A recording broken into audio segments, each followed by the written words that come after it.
Oke, baik. Bismillahirrahmanirrahim. Assalamualaikum warahmatullahi wabarakatuh. Ya, kita lanjut materi ya. Masih materi yang kedua, yaitu persamaan diferensial linear homogen ordn. Ya, jadi ini untuk bagian yang kedua, untuk materi yang kedua. Di mana pada bagian yang pertama kita telah bahas mengenai teorema dasar persamaan diferensial linear homogen ordn. Kita sudah bahas mengenai kombinasi linear, bebas linear dan tak bebas linear ya. Jadi untuk bagian yang kedua ini, di sini kita akan membahas mengenai teorema yang ketiga dengan determinan Wronskian. Jadi yang pertama kita bahas untuk teorema yang ketiga ya. Jadi sebagai teorema yang ketiga, teorema 3 ya, kita tuliskan terlebih dahulu isi daripada teorema yang ketiga, yaitu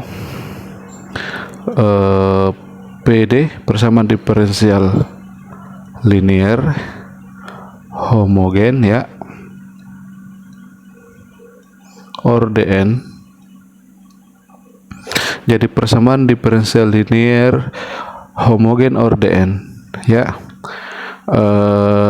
itu selalu memiliki n penyelesaian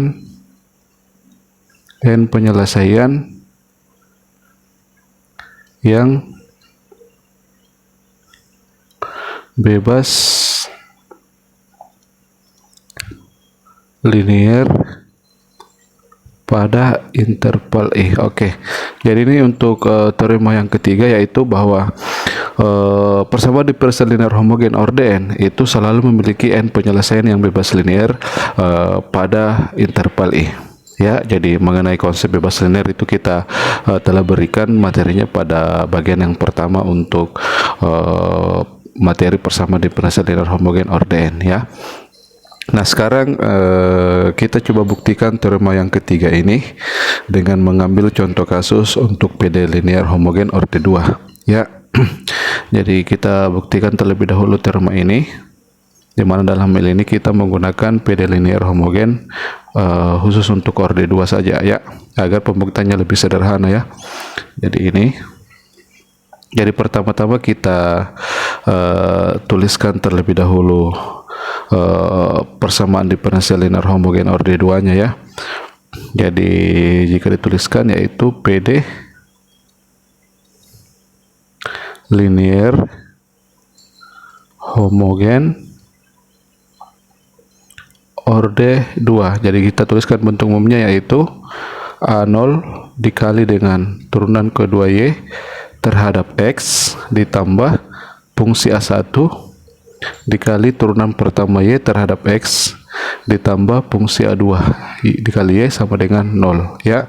Jadi ini bentuk umum daripada PD linear homogen orde 2, di mana dari keterangannya, di mana fungsi A0 A1, jadi hanya 3 fungsi A ya, jadi A1 A2 koma dengan A1 A0 A1 A2 ini merupakan fungsi yang kontinu pada interval I ya, dan nilai daripada A0x itu tidak sama dengan 0 untuk setiap X elemen I, elemen interval I ya. Jadi suatu PD linear itu dia selalu memiliki syarat-syarat seperti ini, bahwa fungsi A0 A1 dengan A2 itu sebagai koefisien daripada persamaan diferensial ini, itu dia kontinu pada interval I, dan nilai daripada fungsi A0 yaitu A0x itu tidak sama dengan 0 untuk setiap X elemen I ya. Jadi ini untuk bentuk umum daripada PD linear homogen orde 2. Nah, sekarang teorema 3 yang akan kita buktikan, bahwa PD linear homogen ordn itu selalu memiliki n penyelesaian yang bebas linear ya. Jadi di sini karena kita menguji pada PD linear orde 2, berarti kita akan menunjukkan bahwa persamaan diferensial linear homogen orde 2 ini ya, itu memiliki dua penyelesaian yang bebas linear pada interval I. Ya, jadi untuk menunjukkan itu, pertama-tama di sini kita misalkan, ya, misalkan bahwa x0 itu adalah titik sembarang pada, jadi misalkan x0 itu merupakan titik sembarang pada interval I. Nah, selanjutnya untuk S0 ini yang merupakan elemen daripada I, kita gunakan teorema 1, yaitu teorema dasar eksistensi dan ketunggalan. Ya, jadi kita tuliskan terlebih dahulu. Berdasarkan teorema dasar eksistensi, ya, dan ketunggalan penyelesaian. Jadi materinya untuk teorema ini itu diperoleh pada bagian yang pertama mengenai persamaan diferensial linear ORDN, ya. Ketunggalan penyelesaian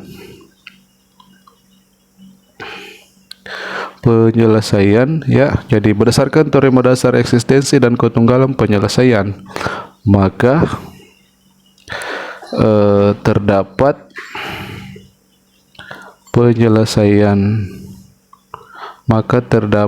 penyelesaian tunggal F1, jadi terdapat penyelesaian tunggal F1 sedemikian sehingga, jadi kita simpulkan notasinya seperti ini, sedemikian sehingga nilai F1 di X0 itu sama dengan 1 dan nilai turunan pertama F1 dx0 dia sama dengan 0, ya. Jadi kita jamin berdasarkan teorema dasar eksistensi dan ketunggalan penyelesaian, maka kita jamin bahwa terdapat penyelesaian tunggal F1 sedemikian sehingga nilainya di x0 sama dengan 1 dan nilai turunan pertamanya di x0 sama dengan 0. Jadi di sini kita pilih konstantanya yaitu 1 dengan 0, ya.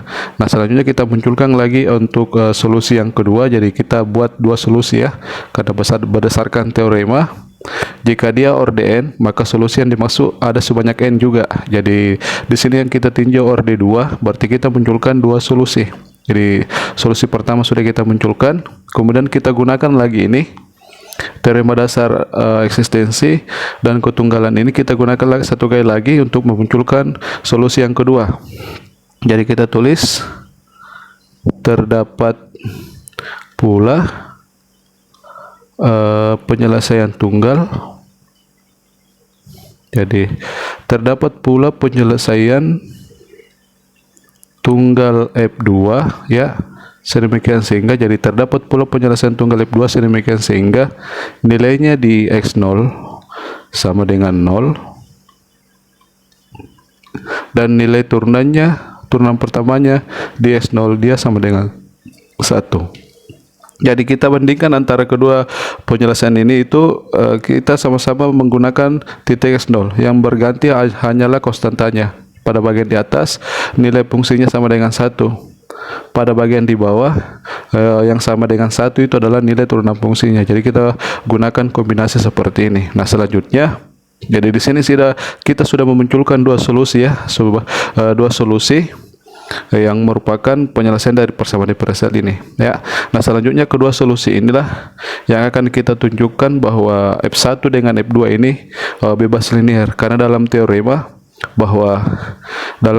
bahwa persamaan diferensial ORDN itu selalu memiliki n penyelesaian yang bebas linear pada interval I. Nah, berarti di sini F1 dengan F2 sebagai penyelesaian daripada PD linear ini, PD linear homogen ini, itu kita tunjukkan bahwa keduanya ini merupakan fungsi yang bebas linear dalam interval I, ya. Jadi bebas linear dalam interval I. Nah, sekarang untuk menunjukkan bahwa kedua fungsi itu bebas linear dalam interval I, kita buat kombinasi linearnya terlebih dahulu antara F1 dengan F2, ya. Jadi kita tulis misalkan, jadi kita langsung tuliskan kombinasi linear dari F1 dengan F2. Misalkan C F1 X ditambah C2 dikali F2X fungsi yang kedua ya, ini sama dengan 0 untuk setiap X anggota I. Jadi sesuai dengan definisi kombinasi linear, pertama-tama kita buat dulu bahwa kombinasi linear dari kedua fungsi itu sama dengan 0 untuk setiap X elemen I. Nah selanjutnya kita akan menunjukkan dari persamaan ini kita akan menunjukkan bahwa nilai C1 dengan C2 itu sama dengan 0. Yaitu sehingga bisa nanti disimpulkan bahwa F1 dan F2 itu bebas linear pada interval I. Itu sesuai dengan definisi daripada fungsi-fungsi yang bebas linear ya. Jadi pertama ini dulu yang kita tuliskan, kemudian kita tunjukkan bahwa nilai-nilai konstantanya ini C1 dengan C2 itu sama dengan 0. Nah selanjutnya perhatikan dari pemisalan yang terakhir ini ya. Jadi kita langsung ke sini. Oke. Nah sekarang dari bentuk ini itu masing-masing ruas kita turunkan. Jadi kita diperoleh masing-masing ruas dari bentuk ini kita turunkan. Ini turunannya yaitu C1 konstan ya. Jadi kita tulis F1X kita turunkan, kita tulis F1 aksen X ditambah C2 juga kita tulis, yang diturunkan hanya ini terhadap X, berarti dia turunannya adalah F2 aksen. Jadi kita tuliskan seperti itu. Nah ini dia tetap sama dengan 0. Ini juga berlaku untuk setiap X anggota I. Nah sekarang di sini kita sudah mendapatkan dua persamaan. Nah selanjutnya apa yang kita tuliskan di atas kita substitusi ke bentuk-bentuk ini. Jadi pada bentuk yang pertama dulu yang kita perlukan kita ganti dulu S-nya dengan S0 ya.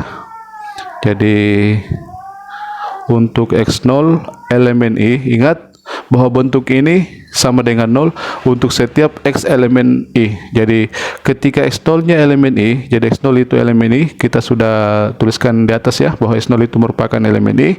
Berarti kita substitusi ke sini maka dia sama dengan 0. Jadi untuk X0 elemen I maka kita substitusi X0 pada persamaan yang pertama ini, berarti diperoleh maka C1 dikali F1 X0 ditambah C2 dikali F2 X0, ini dia sama dengan 0. Jadi dia dijamin sama dengan 0 karena X0 itu elemen I, di mana pemisalan bahwa ini sama dengan 0 untuk setiap X elemen I ya. Nah sekarang dari sini kita substitusi nilai-nilai F1 X0 dengan F2 X0 dari yang kita peroleh di atas ya. Jadi ini tidak dimisalkan, ini yang kita peroleh.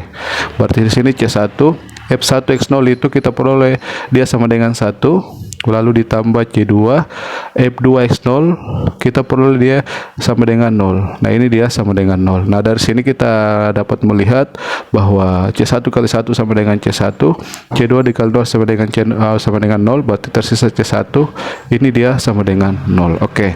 Jadi pada bagian yang pertama ini kita peroleh C1 sama dengan 0.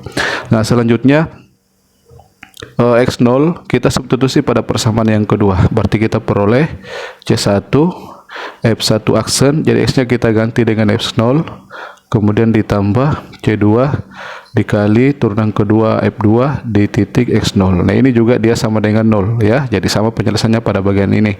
Jadi kita ganti X nya di sini dengan S0 sehingga diperoleh ini. Nah selanjutnya kita substitusi turunan-turunan F1 dengan F2. Di atas diperoleh bahwa turunan F1 di X0 sama dengan 0. Berarti pada bagian ini kita dapatkan C1 dikali 0, lalu ditambah C2 pada bagian ini kita tuliskan dia sama dengan 1, berarti ini sama dengan 1. Nah ini dia sama dengan 0. Nah dari sini kita peroleh C1 kali 0 hasilnya 0, C2 kali 1 hasilnya C2, berarti di situ C2 ini sama dengan 0. Nah di sini kita dapat lihat secara langsung bahwa nilai C0 sama dengan C1 sama dengan 0 dan C2 sama dengan 0. Nah, berarti bisa disimpulkan bahwa F1 dengan F2 itu merupakan fungsi yang bebas linear dalam interval I. Jadi jika dituliskan karena C1 F1X ditambah C2 F2X sama dengan 0 untuk setiap X elemen I. Karena jika kita misalkan seperti ini, itu mengimplikasikan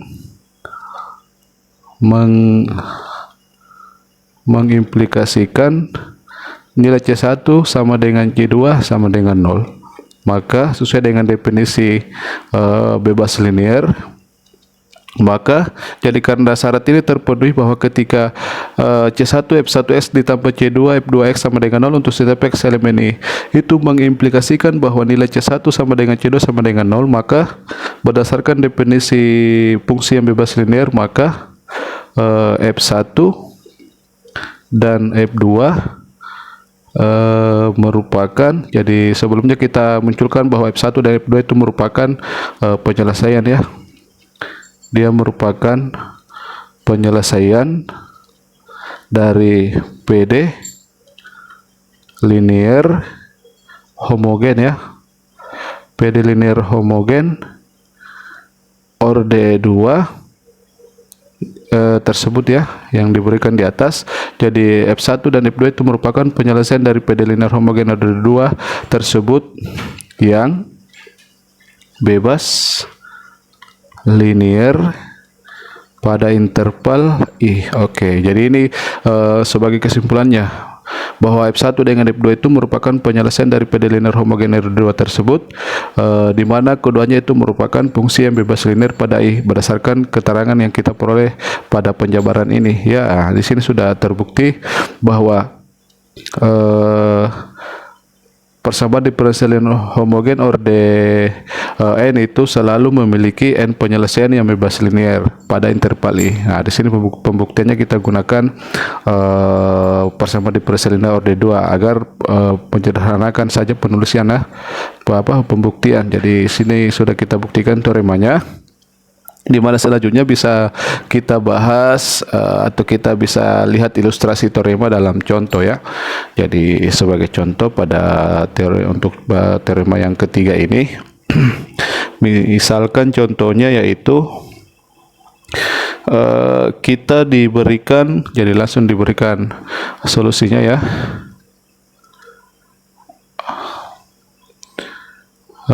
Diketahui F1 sama dengan E pangkat X, kemudian F2 sama dengan E pangkat min X, kemudian F3 ini sama dengan E pangkat 2X ya. Diberikan tiga fungsi ini merupakan ya penyelesaian. Jadi di sini soalnya kita langsung diberikan penyelesaian dari PD linear orde 3 ya. Orde 3 berikut ya. Jadi F1, F2 dengan F3 itu merupakan penyelesaian dari PD linear homogen ya. Jadi PD linear homogen orde 3 berikut, yaitu persamaan diferensialnya turunan ketiga Y terhadap X, kemudian dikurang 2 kali turunan kedua Y terhadap X, kemudian dikurang turunan pertama Y terhadap X, kemudian ditambah 2Y. Oke, ini sama dengan 0 ya. Jadi soalnya ini untuk persamaan diferensial orde 3 dalam interval minus tahingga sampai tahingga, minus tahingga sampai tahingga. Oke, jadi ini yang diketahui dalam soal ya, bahwa F1 sama dengan E pangkat X, F2 sama dengan E pangkat min X, dan F3 sama dengan E pangkat 2X. Itu diketahui bahwa ini merupakan penyelesaian dari PD linear homogen orde 3 ini dalam interval minus tahingga sampai tahingga. Nah, sekarang kita tunjukkan bahwa penyelesaian ini itu bebas linear. Jadi ilustrasi untuk teorema yang ketiga itu seperti soal ini, bahwa PD linear homogen orde 3 ini itu memiliki penyelesaian yang bebas linear. Dalam hal ini pada soal itu diberikan penyelesaiannya ini. Misalnya kita tunjukkan bahwa ketiga fungsi ini tuh dia bebas linear dalam interval ini ya. Jadi untuk menunjukkan bahwa ini bebas linear dalam interval ini, sebagaimana penjelasan mengenai contoh-contoh bebas linear dan tak bebas linear, pertama dari ketiga bentuk ini kita buatkan kombinasi linearnya. Jadi kita langsung tulis C1 dikali F1 berarti C1 E pangkat X, lalu ditambah C2 dikali F2 berarti E pangkat min X, kemudian ditambah C3 E dikali dengan F3 ya, berarti E pangkat 2X.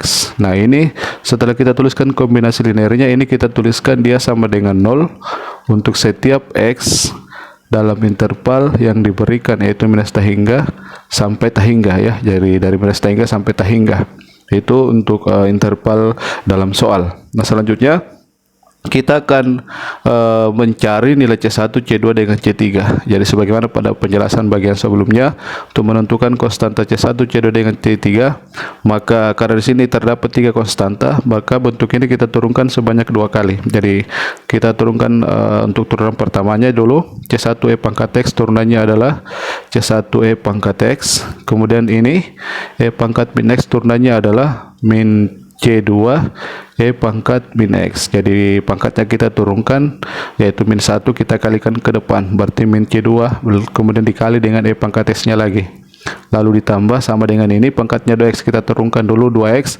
hasilnya 2 dikalikan dengan C3, berarti 2C3. Selanjutnya kita tulis Eulernya kembali ya. Nah ini dia sama dengan 0, seperti itu ya.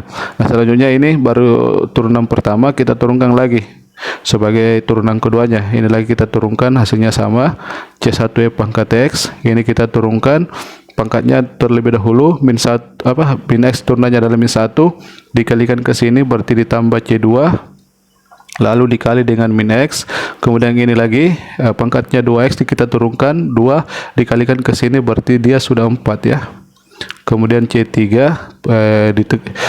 kita tulis kembali Eulernya. Nah ini dia sama dengan 0. Oke, ini sudah turunan kedua. Jadi di sini kita memiliki 3 persamaan.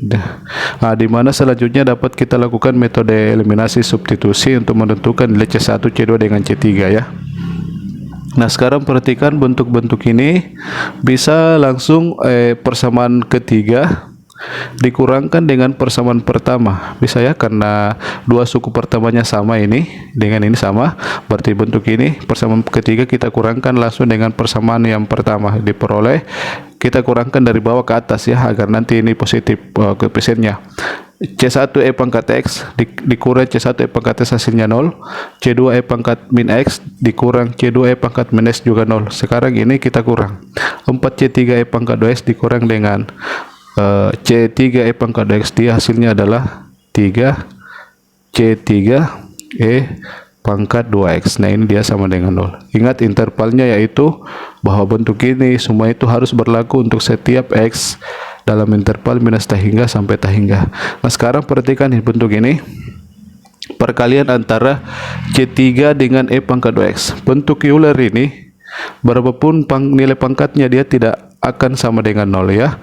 Jadi bahwa bentuk Euler E pangkat 2X itu dia nilainya tidak mungkin sama dengan 0. Sehingga dari bentuk ini bisa kita peroleh bahwa agar hasilnya ini sama dengan 0 untuk setiap X dalam interval minus tahingga sampai tahingga, maka dari ketiga nilai ini, 3 C3 dengan bentuk Euler ini, maka C3 itu dia harus bernilai 0 agar ruas kiri ini 3 dikali C3 dikali E pangkat 2X itu sama dengan 0 ya, karena di sini E pangkat 2X itu tidak mungkin sama dengan 0. Nah sini kita peroleh bahwa C3 sama dengan 0. Nah selanjutnya untuk C3 sama dengan 0 ini dapat kita substitusi ke persamaan 1 dengan 2 misalnya ya. Jadi kita substitusi ke persamaan 1 dengan 2, persamaan 1 di sini 0 ya, C3 sama dengan 0, berarti kita peroleh C1 E pangkat X ditambah C2 E pangkat min X. Nah ini langsung kita tulis sama dengan 0 ya, bagian ini hilang karena C3 nya 0. Di sini juga kita ganti di sini dengan 0, berarti tersisa C1 E pangkat X, di sana dikurang C2 E pangkat min X. Ini juga sama dengan 0. Oke, kita peroleh hasilnya seperti ini. Selanjutnya ini kita bisa langsung lakukan eliminasi ya. Kita operasikan ini, bisa kita tambah bisa kita kurang ya. Jadi kalau misalkan kita jumlahkan dua persamaan ini, berarti nanti ini tambah ini C1 E pangkat X ditambah C1 E pangkat X, dia adalah 2 kali C1 E pangkat X. Yang ini ditambah ini, karena di sini kurang berarti ini kurang ini ya, itu hasilnya sama dengan 0, berarti ini sama dengan 0. Jadi tersisa ini ya, untuk bagian C2 itu dia 0 hasilnya sekarang ini. Nah, ini juga berlaku untuk setiap X dalam interval minus tahingga sampai tahingga. Nah, perhatikan di sini juga terdapat perkalian dengan bentuk Euler ya, di mana bentuk Euler itu E pangkat X itu nilainya dia tidak akan sama dengan 0. Sehingga agar hasil perkalian ini sama dengan 0 untuk setiap X dalam interval minus tahingga sampai tahingga, maka kita harus menentukan bahwa nilai C0 itu dia sama dengan 0 ya, sehingga bentuk ini hasilnya dia sama dengan 0. Jadi C1 sama dengan 0. Nah, di sini kita sudah peroleh C1, di mana selanjutnya bisa kita tentukan C2 ya. Jadi untuk C1 sama dengan 0 dapat kita substitusi ke sini. Di sini kita ganti C1-nya dengan 0, berarti bentuk ini menjadi dia tersisa di sana, ini hilang ya karena C1-nya 0. Berarti tersisa ini C2 E pangkat min X ini sama dengan 0 ya. Nah, sekarang di sini sama ya, bahwa E pangkat min X juga itu tidak akan dia sama dengan 0. Berarti dari bentuk ini bahwa C2 dikali E pangkat min X sama dengan 0, maka C2 harus sama dengan 0. Ini harus berlaku untuk setiap X dalam interval ini ya. Oke. Di mana kenyataannya bahwa bentuk Euler ini dia berapapun nilai pangkatnya itu dia nilai bentuk Euler berpangkat min X-nya itu dia tidak akan sama dengan 0, sehingga C2 sama dengan 0. Nah, di sini kita sudah melihat bahwa ketiga nilai C itu sama dengan 0. C1 sama dengan C2 sama dengan C3 sama dengan 0. Nah, dari situ dapat disimpulkan bahwa ketiga penyelesaian ini ya merupakan tiga penyelesaian yang bebas linear dari persamaan diferensial ini dalam interval minus tahingga sampai tahingga ya. Jadi itu ilustrasi untuk teorema yang ketiga sebelumnya ya. Jadi sebagai kesimpulan untuk soal ini kita tuliskan kesimpulannya. Jadi karena jadi dalam bentuk di atas yang kita misalkan itu mana ya? Oke, bentuk ini ya. Jadi itu yang kita ambil. Jadi karena C1 E pangkat X ditambah C2 E pangkat min X, kemudian ditambah C3 E pangkat 2X ini, ketika ini sama dengan 0 untuk setiap X dalam interval minus tahingga sampai tahingga, itu mengimplikasikan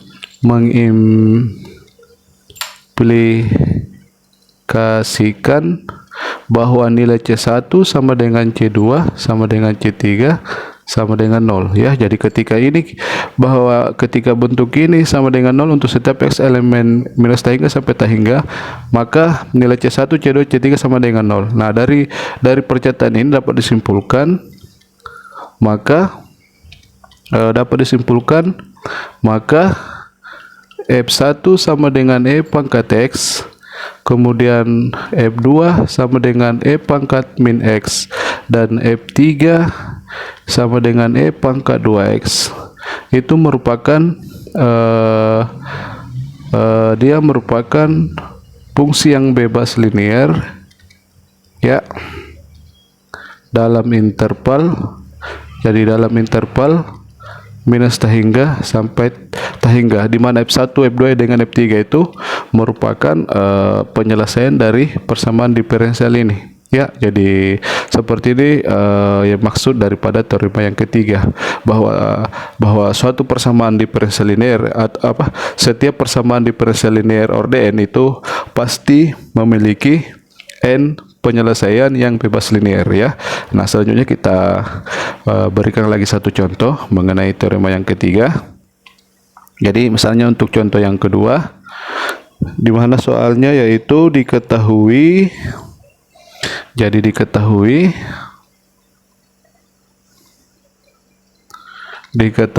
F1 sama dengan X ya, kemudian F2 sama dengan S kuadrat ya.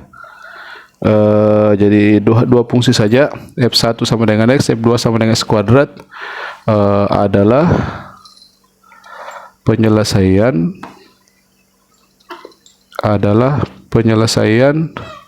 dari persamaan diferensial linear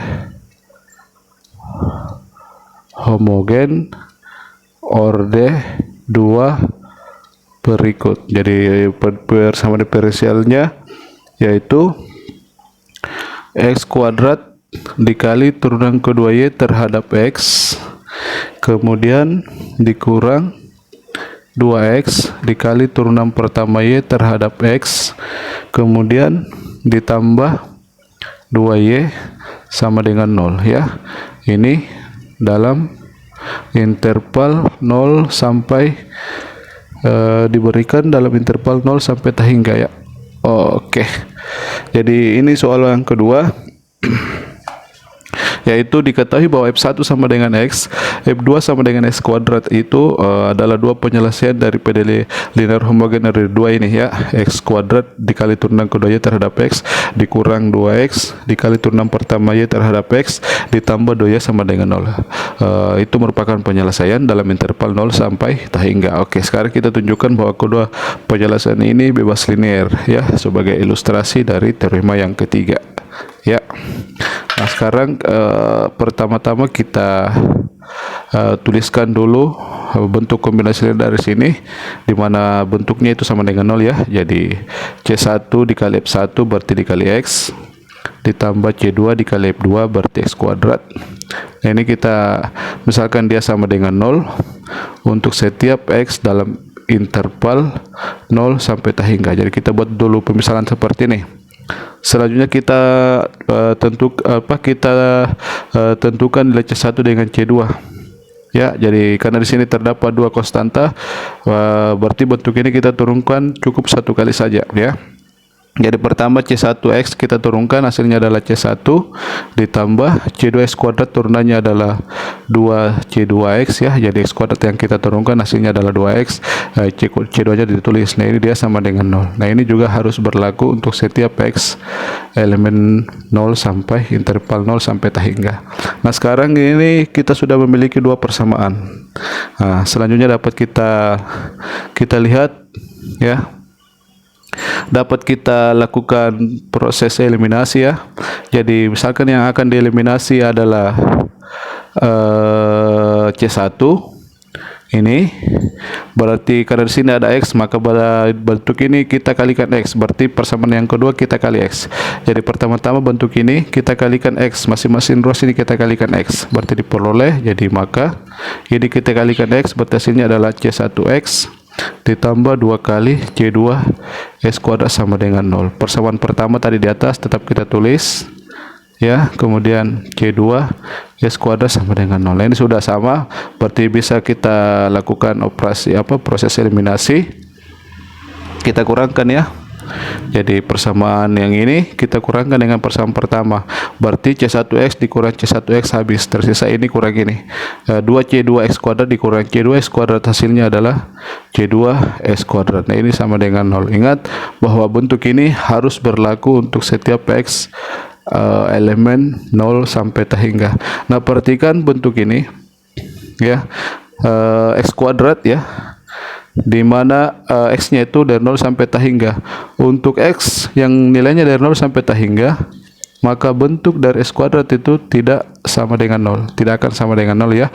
Jadi berapapun nilai yang kita ambil dalam interval ini 0 sampai tak hingga ini, maka nilai daripada X kuadrat itu tidak sama dengan 0. Sehingga bentuk ini, agar perkalian antara C kuadrat dengan S kuadrat C2 dengan S kuadrat sama dengan 0, di mana nilainya ini tidak mungkin sama dengan 0 ini dalam interval 0 sampai tak hingga, maka C2 lah yang sama dengan 0 ya. Sehingga bentuk ini sama dengan 0 untuk setiap X dalam interval 0 sampai tak hingga. Nah di sini kita sudah peroleh C2 sama dengan ini. Nah selanjutnya untuk C2 sama dengan ini dapat kita substitusi pada persamaan yang kedua sini ya. Di sini kita ganti 0, maka kita peroleh C1, di sini kita ganti 0, berarti 2 dikali 0 kali X, hasilnya adalah 0, berarti tersisa C1 untuk ras kiri. Nah ini juga sama dengan 0. Nah sini kita sudah peroleh nilai C1 sama dengan 0, C2 sama dengan 0, berarti F1 sama dengan X dan F2 sama dengan X kuadrat. Itu merupakan penyelesaian yang bebas linear dalam interval 0 sampai tak hingga ya. Jadi kita tuliskan kesimpulannya, karena F1 sama dengan X F2 sama dengan S kuadrat.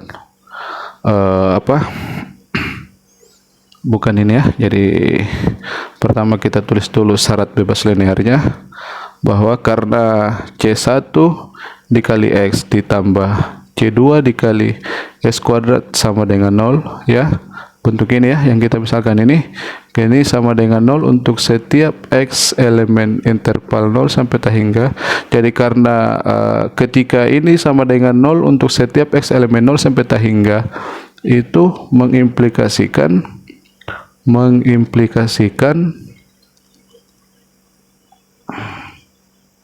bahwa nilai C1 sama dengan C2 sama dengan 0. Jadi apa yang kita tulis di ini merupakan persyaratan untuk mengatakan bahwa maka F1 sama dengan X dan F2 sama dengan S kuadrat ya, bebas linear ya, adalah penyelesaian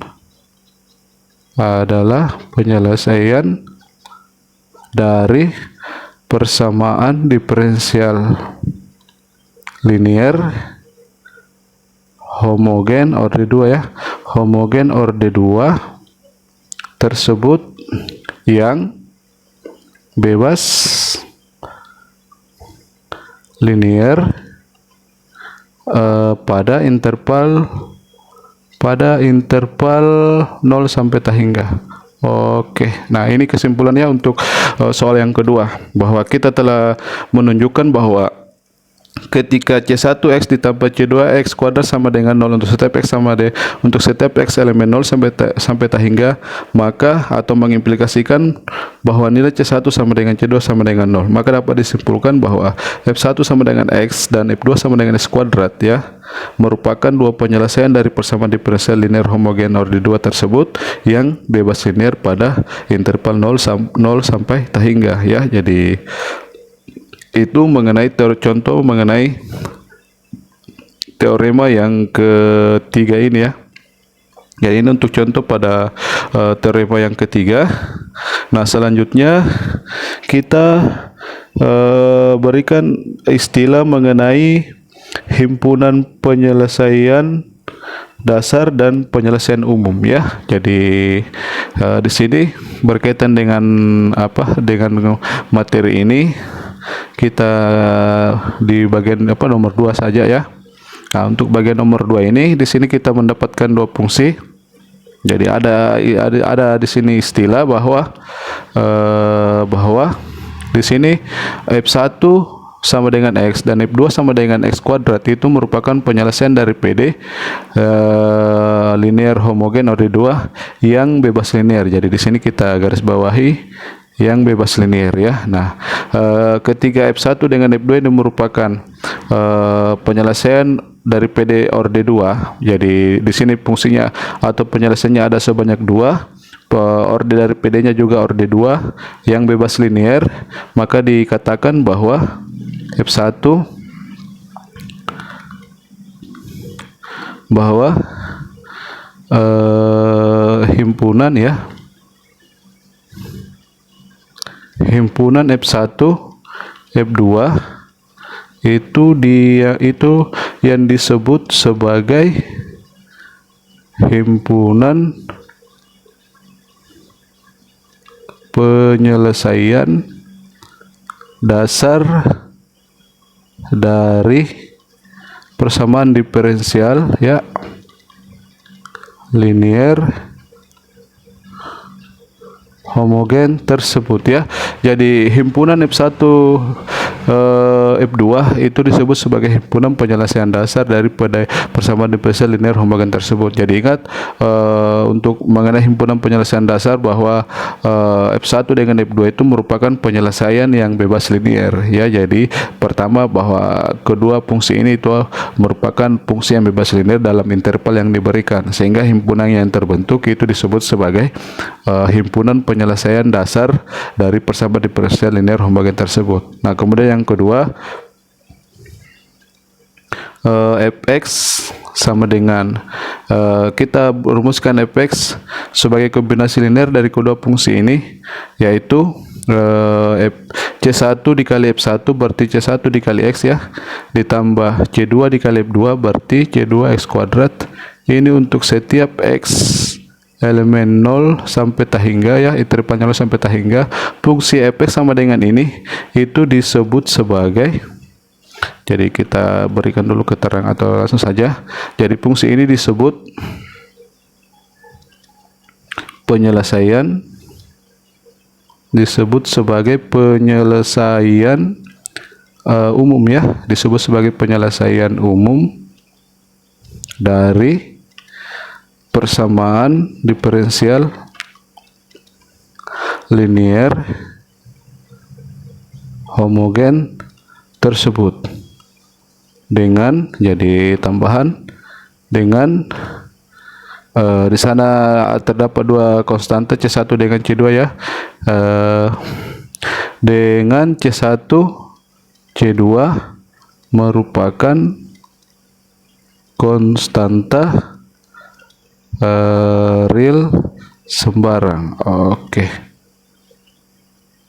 Nah, jadi ini yang dimaksud dengan penyelesaian umum dari PD linear homogen, bahwa kombinasi linear atau fungsi yang merupakan kombinasi linear dari fungsi yang ini yang merupakan penyelesaian dari PD yang bebas linear, maka fungsi fx ini yang dikatakan sebagai penyelesaian umum dari persamaan diferensial tersebut. Jadi ingat, kedua istilah ini bisa kita tuliskan ketika penyelesaian tersebut merupakan penyelesaian yang bebas linear ya. Jadi di sini ada dua istilah yang kita berikan, yaitu mengenai ini ya, mengenai himpunan penyelesaian dasar dengan mengenai penyelesaian umum dari persamaan diferensial. Jadi syaratnya bahwa himpunan penyelesaian dasar itu bahwa F1 dengan F2 itu merupakan dua penyelesaian yang bebas linear. Dan yang kedua, kita buat untuk fungsi fx yang berbentuk seperti ini yang merupakan kombinasi linear daripada fungsi f1 dengan f2 tadi, maka fungsi fx ini merupakan apa atau disebut sebagai penyelesaian umum dari PD linear homogen tersebut ya, di mana C1 dengan C2 itu merupakan konstanta real sembarang ya. Jadi ini merupakan penyelesaian umumnya. Oke. Jadi itu konsep mengenai himpunan penyelesaian dasar dengan penyelesaian umum dari suatu PD. Nah, selanjutnya lagi pada kesempatan ini kita bahas mengenai determinan Wronskian ya. Jadi kita bahas di halaman yang lain ya. Jadi di sini kita bahas mengenai teorema Wronskian pada bagian ini. Jadi pertama-tama kita berikan terlebih dahulu definisi daripada Wronskian ya. Jadi kita berikan definisinya, yaitu misalkan F1, F2 sampai Fn. Jadi definisi mengenai ini yaitu kita tuliskan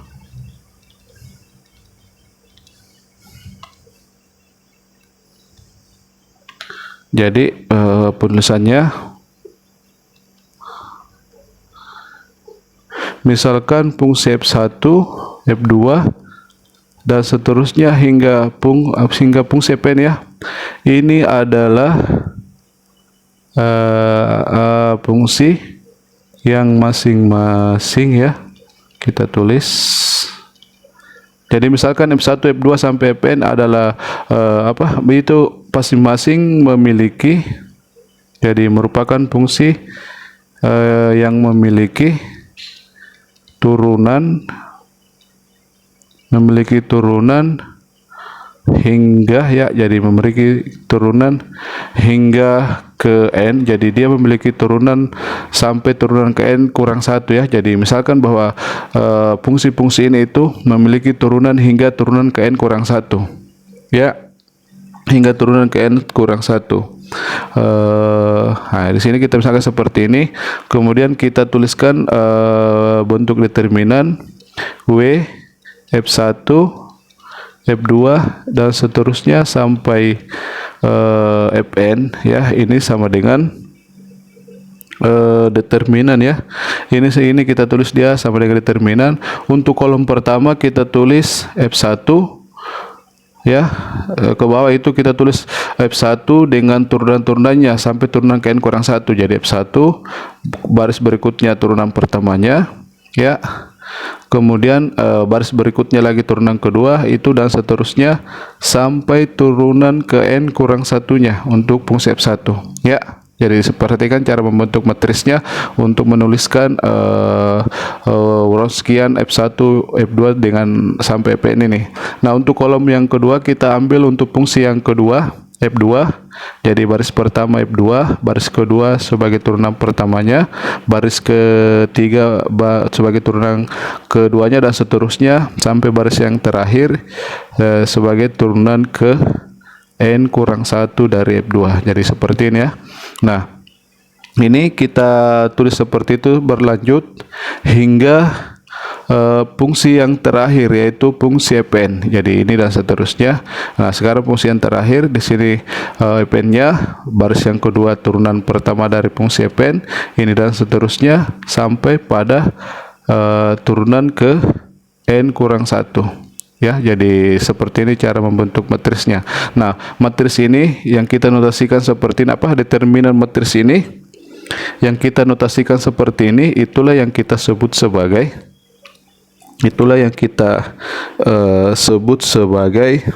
Wronskian dari n fungsi tersebut. Jadi bentuk di atas itu disebut Wronskian dari F1, F2 dan seterusnya sampai Fn ya. Jadi notasi yang kita tulis seperti ini, di mana W, F1, F2 sampai Fn itu sama dengan determinan daripada matris ini, maka bentuk inilah yang kita sebut sebagai Wronskian dari F1, F2 sampai fungsi Fn ya. Nah, kemudian untuk menuliskan nilai W pada titik X, kita tuliskan jadi jika kita tuliskan seperti ini, nilai W di X, jadi nilai Wronskian fungsi ini di X itu ditulis W, F1, F2 dan seterusnya sampai Fn. Lalu kita tambahkan di sini parabola X. Jadi ini menyatakan nilai Wronskian dari F1, F2 sampai Fn di X ya. Atau bentuk ini bisa kita tulis dalam notasi lain, yaitu W, X-nya kita tuliskan di sini F1X, F2X, dan seterusnya sampai Fnx. Nah, ini juga menyatakan notasi ini menyatakan nilai Wronskian F1, F2 sampai Fn di titik X ya. Jadi ini mengenai definisi mengenai Wronskian dari fungsi ya. Jadi Wronskian dari beberapa fungsi ya. Nah, selanjutnya untuk bagian ini kita bahas terlebih dahulu contohnya ya. Jadi kita bahas untuk bagian ini contoh mengenai Wronskian dari suatu, atau mengenai Wronskian dari beberapa fungsi ya. Nah, sekarang kita bahaskan contohnya bagaimana menentukan Wronskian dari beberapa fungsi. Jadi sebagai contoh, di sini kita diberikan ada 3 contoh ya, ada 3 soal. Jadi soal yang pertama kita diberikan fungsi F1 yaitu sin X, kemudian fungsi F2 yaitu cos X ya. Jadi yang kedua adalah cos X. Tadi ini dulu ya, ini dalam interval untuk setiap X. Jadi untuk setiap X dalam interval minus tahingga sampai tahingga. Tadi kita lupa di sini kita diberikan interval ya, masing-masing memiliki turunan ke n kurang 1. Di sini ada tambahan dalam interval ya. Jadi di sini saja turunan kurang 1, jadi hingga turunan hingga ke n kurang 1 dalam interval I ya, dalam interval I. Oke. Jadi dalam interval I. Kemudian notasi inilah yang kita sebut sebagai Wronskian dari F1, F2 sampai Fn. Oke. Nah, selanjutnya ini contoh soalnya bagaimana menentukan Wronskian dari dua fungsi ini. Jadi kita tuliskan bentuk Wronskiannya. Jadi F1 sama dengan sin X, F2 sama dengan cos X. Berarti kan hanya dua fungsi, berarti nanti matrisnya hanya ordo 2 kali 2 ya.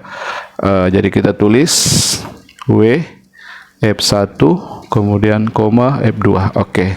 Nah, sekarang kita tulis dalam bentuk matriks, determinan matriks ya. Kolom pertama itu kita gunakan F1.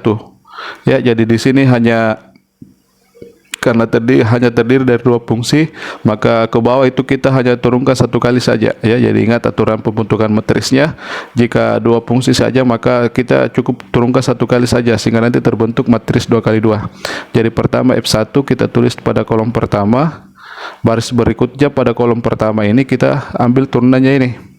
Jadi sin X itu turunannya adalah cos X. Oke, jadi cukup satu kali saja diturunkan ya. Nah, sekarang untuk kolom yang kedua kita ambil fungsi yang kedua yaitu cos X. Nah, ini kita turunkan juga satu kali, cos X turunannya adalah min sin X. Oke, inilah bentuk determinan Wronskian dari F1 dan F2. Dia sama dengan ini ya.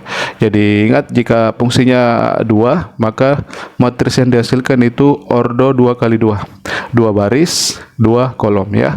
Nah, selanjutnya ini karena ini mengenai determinan matris, di sini kita peroleh matris 2 kali 2. Jadi untuk determinannya lah kita langsung kalikan saja ya. Jadi untuk menentukan determinan daripada matris ini, pertama diagonal utama kita kalikan. Jadi kita kali silang seperti ini ya.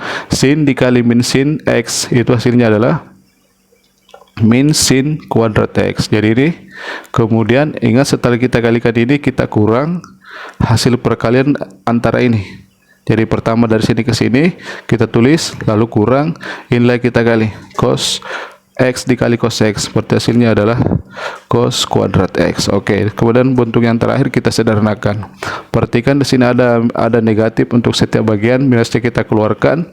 Berarti dalam kurungnya adalah sin kuadrat X ditambah cos X kuadrat, sama saja. Nah, selanjutnya kita gunakan identitas trigonometri bahwa sin kuadrat X ditambah cos kuadrat X itu dia sama dengan 1. Nah, di sini kita sudah memperoleh bahwa Wronskian daripada F1 dan F2 itu sama dengan min 1.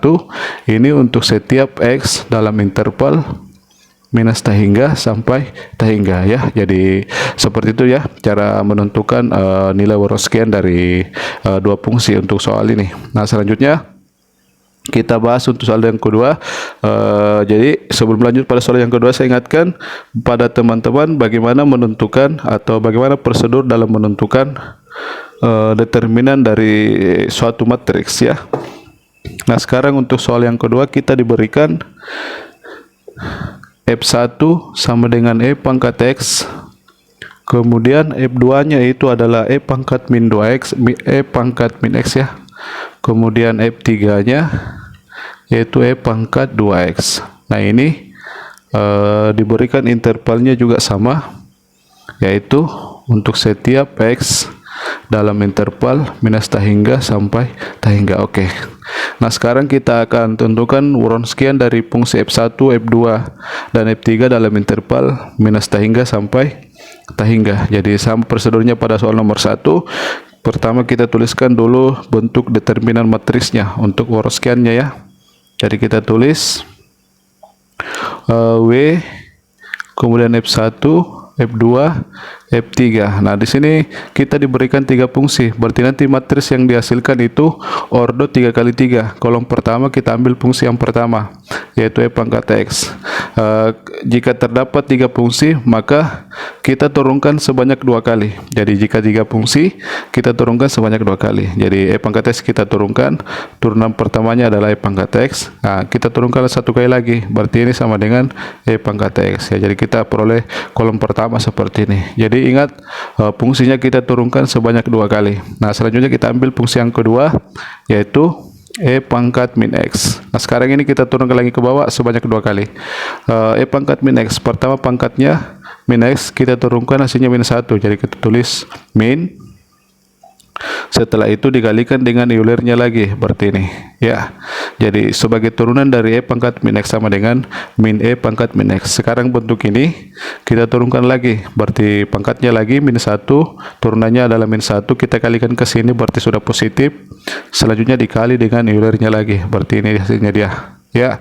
Nah, ini sudah terbentuk kolom yang kedua. Sekarang kolom yang ketiga kita ambil fungsi yang ketiga, yaitu E pangkat 2X. Nah, lihat pangkatnya 2X. Pertama pangkatnya 2X kita turunkan, 2X turunannya adalah 2, setelah itu kita kalikan dengan Eulernya kembali. Nah, ini hasilnya ya. Nah, ini lagi kita turunkan, 2X kita turunkan hasilnya 2, kalikan ke sini, berarti dia sudah jadi 4, lalu dikali dengan Eulernya kembali. Oke. Nah, inilah bentuk matrisnya.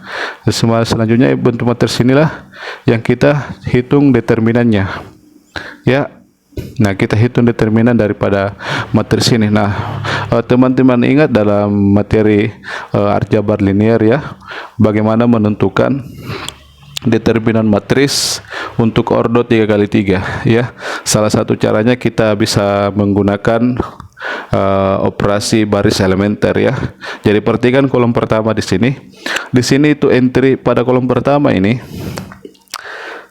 entry pada setiap barisnya sama ini. Jadi bisa kita sederhanakan bentuknya dengan mengubah ini. Jadi perhatikan kolom pertama ya, entry pada baris kedua dengan baris yang ketiga ini dapat kita jadikan 0 dengan jadi ini nanti kita jadikan 0, ini juga kita jadikan 0 dengan berpatokan pada baris yang pertama. Jadi agar ini 0, maka kita gunakan operasi baris elementer. Ini kita buat 0 ini letaknya di baris kedua ya, berarti kita tulis B2 ini agar 0, maka nanti bisa dikurangkan ke atas.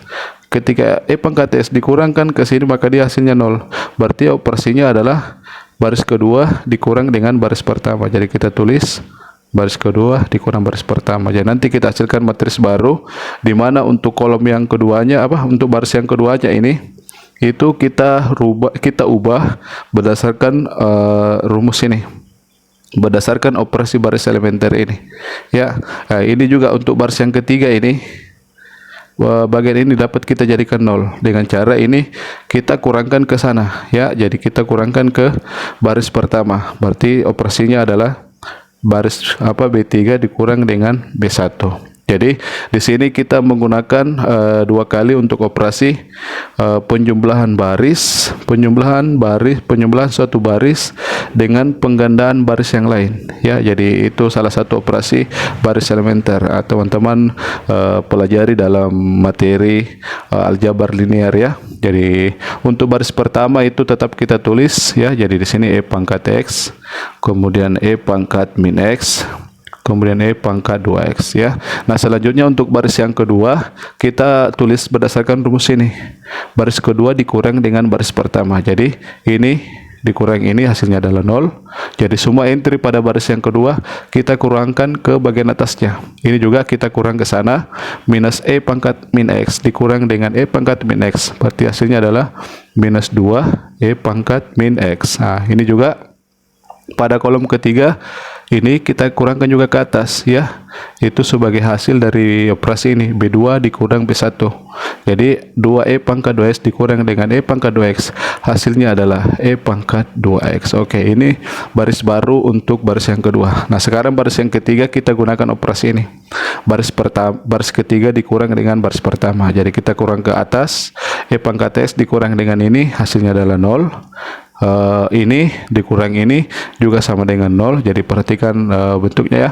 Ini dikurang ke atas sana, berarti hasilnya dia adalah 3 kali E pangkat 2X. Oke, jadi kita peroleh matris yang baru dengan melakukan operasi baris elementer dengan operasi ini ya. Jadi kita gunakan operasi penjumlahan suatu baris dengan penggandaan baris yang lain. Jadi ada 3 operasi baris elementer. Ini salah satunya, 2 yang lainnya yaitu pertukaran baris, dan yang terakhir yang ketiga perkalian baris dengan skalar tak nol ya. Jadi pada bagian ini kita hanya gunakan bagian operasi yang seperti ini. sehingga kita hasilkan matris yang seperti ini. Nah, sekarang perhatikan bentuk matris yang terakhir ini merupakan matris segitiga atas ya. Jadi ini diagonal utama. Perhatikan ini diagonal utama, di mana entry pada diagonal utama pada bagian bawah itu semuanya 0. Jadi entry pada bagian pada entry bagian bawah dari diagonal utama, ini diagonal utama, entry pada bagian bawahnya semuanya 0, maka ini disebut sebagai matris segitiga atas ya. Jadi ini disebut sebagai matris segitiga atas, di mana jika matrisnya dalam bentuk seperti ini, maka determinannya cukup kita kalikan semua entry pada diagonal utama. Jadi untuk determinan matris segitiga atas ini, determinannya kita kalikan saja ini entry pada diagonal utama, berarti hasilnya dia sama dengan E pangkat X ini ya, lalu dikali ke sini, berarti dikali min 2 E pangkat min X. Jadi semua entry pada diagonal utama kita kalikan, itu merupakan hasil determinan dari matris yang berbentuk matris segitiga atas. Nah, begitupun pada matris segitiga bawah atau matris segitiga bawah ya, matris segitiga bawah ataupun matris segitiga, itu untuk determinannya cukup entry pada diagonal utama yang kita kalikan ya. Nah, sekarang ini kita operasikan E pangkat X dikali min 2 E pangkat min X dikali 3 E pangkat 2X. Jadi di sini ada minus 2 dengan 3, hasilnya adalah minus 6. Untuk bentuk Euler, E pangkat X E pangkat minus X berarti E pangkat 0, hasilnya 1, berarti tersisa E pangkat 2X. E pangkat 2X. Nah, inilah Wronskian dari fungsi F1, F2 dengan F3 dalam interval yang diberikan, yaitu untuk setiap X dalam interval minus tahingga sampai tahingga ya, dari minus tahingga sampai tahingga. Oke. Jadi itu untuk soal yang ini, sudah soal yang ke berapa ini? Ini untuk soal yang kedua ya. Jadi kita sudah peroleh Wronskiannya, dia sama dengan minus 6 E pangkat 2X untuk setiap X elemen minus tahingga sampai tahingga. Nah, sekarang untuk soal yang terakhir ya. Jadi nanti di sini kita perlu menjelaskan materi tentang Wronskian ini, karena nanti pada tema selanjutnya ya, itu kita gunakan Wronskian, di mana nanti Wronskian itu digunakan untuk melihat bahwa suatu penyelesaian persamaan diferensial itu bebas linear atau tidak. Itu dapat kita gunakan Wronskian dari penyelesaian persamaan diferensial tersebut ya. Nah, sekarang kita bahas untuk soal yang ketiga ya, sebagai soal yang terakhir pada bagian ini. Soal yang ketiga yaitu kita berikan soalnya fungsi F1 sama dengan X, kemudian F2 adalah S kuadrat, kemudian F3 ini sama dengan X ditambah S kuadrat ya, dalam interval untuk setiap X elemen minus tahingga sampai tahingga. Jadi intervalnya sama ya, dia minus tahingga sampai tahingga. Ini fungsinya. Nah, sekarang kita bentuk lagi Wronskian daripada F1, F2 dengan F3. Jadi W F1, F2, F3. Oke. Nah, sekarang kita bentuk dalam, tuliskan matrisnya. Kolom pertama kita tulis F1 dengan turunannya. Jadi ada 3 fungsi, berarti kita menurunkan sebanyak 2 kali. Pertama X, baris berikutnya ini kita turunkan, hasilnya 1, turunkan lagi 1 kali, dia 0 ya. Jadi kita turunkan sebanyak 2 kali jika fungsi yang diberikan itu ada 3. Nah, sekarang untuk kolom yang kedua kita tulis untuk fungsi F2 yaitu S kuadrat. Nah, ini kita turunkan sebanyak 2 kali, berarti hasilnya 2X dengan 2. Nah, kolom ketiga itu fungsi yang terakhir, X ditambah X kuadrat. Berarti kita turunkan, X turunannya 1 ditambah X kuadrat turunannya 2X. Nah, ini lagi kita turunkan, turunannya 1, 0, 2X turunannya 2. Oke, nah sekarang kita hasilkan bentuknya ya, untuk bentuk matrisnya. Sekarang matris ini akan kita hitung determinannya. Nah, pada soal nomor 3 tadi, kita menentukan determinan dengan menggunakan operasi baris elementer sehingga diperoleh hasil ini ya. Nah, selanjutnya pada soal nomor 2 tadi ya, ini pada soal nomor 3 coba kita tentukan determinannya ini dengan menggunakan ekspansi kofaktor ya. Jadi untuk melakukan ekspansi kofaktor dari matris ini, pilih kolom atau baris yang entry-nya kecil atau entry-nya paling banyak memuat 0, atau paling tidak entry-nya kecil-kecil ya. Nah, misalkan di sini pada matris ini kita lihat pada bagian ini, kolom pertama ini memuat 0 dengan 1 dengan 0. Nah, ini bisa dipilih sebagai acuan kita untuk menentukan determinan matrisnya dengan menggunakan metode ekspansi kofaktor. Jadi matris ini kita hitung determinannya menggunakan ekspansi kofaktor berdasarkan kolom pertama ini. Jadi perhatikan, kolom pertama ini kita tulis dulu entry yang pertamanya pada baris pertama adalah X. Jadi kita tulis X ya, kita ambil dari sini, kemudian dikali dengan determinan matriks setelah kolom yang memuat X dengan baris yang memuat X kita coret. Jadi ini maksudnya ya, ini terletak pada baris pertama kita coret, terletak pada kolom pertama kita coret. Nah, tulis matriks yang tersisa berarti ini.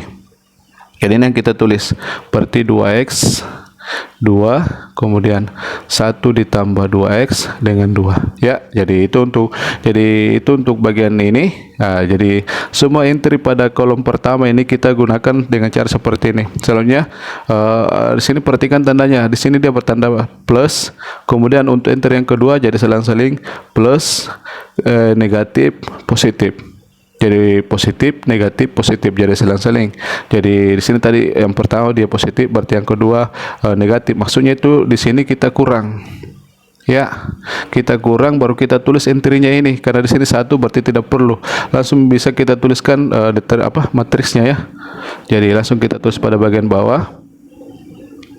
Jadi dikurang 1 dikali dengan determinan matriks, di mana matriksnya itu lihat di sini 1 terletak pada kolom pertama baris kedua. Jadi kita coret kolom pertama sesuai dengan letaknya angka 1 ini. Jadi ini kita coret, ini juga kita coret. Nah, tulis matriks yang tersisa. Ini kita coret, ini kita coret, berarti tersisa ini dengan ini ya. Jadi kita tulis baris pertamanya, ini letaknya baris pertama, kita tulis pada baris pertama juga ini. Kemudian ini bagian bawah itu baris kedua. Nah, ini ya, setelah baris dan kolom yang memuat 1 ini kita coret, kita dapatkan matriks ini. Nah, sini ya. Oke, sudah. Kemudian tambah, jadi plus kurang plus kurang plus lagi, jadi selang-seling. Nah, plus kita gunakan lagi ini. Jadi kita hitung determinannya berdasarkan kolom pertama ini. Jadi kita gunakan semua entry pada kolom pertama ini. Sekarang ditambah ini lagi. Karena di sini 0, maka nanti itu 0 dikali dengan matriks yang seperti ini. Tetap hasilnya sama dengan 0. Jadi tidak perlu kita tuliskan untuk bagian itu karena nanti tetap hasilnya 0 karena di sini pengalinya 0. Jadi ini saja yang dua ya. Nah, sekarang kita hitung ya. Di sini kita sudah dapatkan matriks 2 kali 2. Di mana untuk menentukannya langsung kita kali silang. Pertama diagonal utama ini kita kali. Jadi 2X dikali 2 hasilnya adalah 4X. Kemudian hasil kalinya kita kurang. Ini kali ke sana. Ya. Kita kalikan ke sana berarti 2 dikali 1 ditambah 2X. 2 kali 1 2. Jadi langsung kita ketemukan kita kalikan dengan minusnya ya. Jadi 2 kali 1 2 dikali minus berarti minus 2. 2 dikali 2X berarti hasilnya adalah 4X dikali minus berarti hasilnya adalah 4X. Oke. Jadi ini hasil untuk bagian yang pertama sama dengan ini. Lalu kurang. Nah, sekarang untuk bagian yang kedua ini kita prosesnya sama. Ini kita kalikan terlebih dahulu. Berarti hasilnya adalah 2X kuadrat. Lalu dikurang, ini kali masuk ke sana. Ingat ada tanda kurang di sini, berarti 2 dikali X dikali minus berarti hasilnya adalah 2X. Kemudian 2 dikali X kuadrat dikali minus hasilnya adalah dikurang 2X kuadrat. Oke, balas kurung. Nah, inilah hasilnya. Selanjutnya kita sederhanakan bentuk ini ya. Dimana di sini ada yang dapat dicoret. 4X ini dengan ini habis, 2X kuadrat ini dengan ini juga habis. Nah, sekarang yang tersisa X dikali minus 2X hasilnya adalah X dikali minus 2 hasilnya adalah minus 2X. Kemudian minus kali masuk ke sini berarti ditambah 2X. Min 2X ditambah 2X dia sama dengan 0. Nah, di sini kita peroleh bahwa urun sekian daripada F1 F2 dengan F3 itu dia sama dengan 0 untuk setiap X dalam intervalnya dari minus tahingga sampai tahingga ya. Jadi kita peroleh bahwa Wronskian dari F1, F2, F3 itu sama dengan 0 untuk setiap X dalam interval minus tahingga sampai tahingga. Oke, jadi untuk cara yang ketiga ini dalam menentukan determinan matris 3x3 itu kita menggunakan metode ekspansi kofaktor. Untuk soal yang kedua kita menggunakan operasi baris elementer ya. Nah, di sini ada tambahan bahwa jika matrisnya dalam bentuk matris segitiga seperti ini matris segitiga atas, maka untuk determinannya cukup kita kalikan diagonal entry dari diagonal utamanya. Nah, sehingga diperoleh hasilnya ini ya. Ini bentuk sederhananya. Oke, jadi ini materi mengenai Wronskian dari beberapa fungsi ya. Jadi ini untuk materi terakhir untuk kesempatan ini. Kemudian pada kesempatan atau pada bagian berikutnya yaitu bagian ketiga ya. Jadi ini sudah bagian yang kedua mengenai materi persamaan diferensial homogen linear, persamaan diferensial linear homogen ORDN. Ini sudah bagian yang kedua. Insyaallah pada bagian yang ketiga nanti kita akan bahas tentang teorema 4 ya. Jadi teorema 4 di mana nanti pada teorema 4 itu kita akan libatkan ini mengenai Wronskian dari fungsi-fungsi ini. Oke, sekian.